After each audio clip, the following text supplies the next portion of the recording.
அது ஒரு அழகான காலை. கதிரவன் தன் தங்க ஒளியை பூமியின் மீது பரப்பிக் கொண்டிருந்தான். அந்த ஒளியில் சிறுவன் கவின், தன் குட்டி நாய், குட்டியுடன் காடுக்குள் நடந்தான். அந்த காடு சாதாரண காடு அல்ல. அது ஒரு புனிதமான இடம்.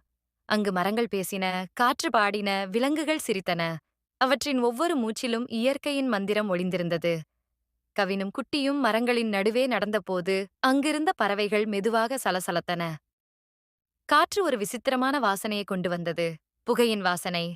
காடு பயந்தது. ஒரு தீ மிருகம் எழுந்தது. அது தீயின் வடிவில் குரல் கொடுத்தது. மரங்களை விழுங்கி வந்தது. காடு கத்தியது. விலங்குகள் அஞ்சின. அப்போது சிறுவனின் மனம் அமைதியாக இருந்தது.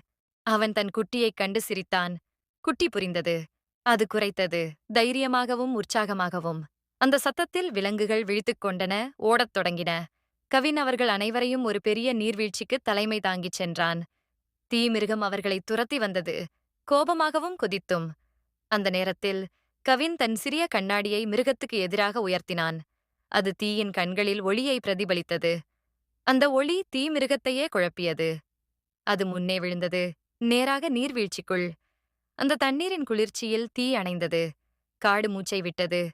பறவைகள் மீண்டும் பாடின, மரங்கள் மீண்டும் சலசலத்தன. அந்த நாளிலிருந்து காடு கவினையும் குட்டியையும் தன் காவலர்களாக ஏற்றுக்கொண்டது.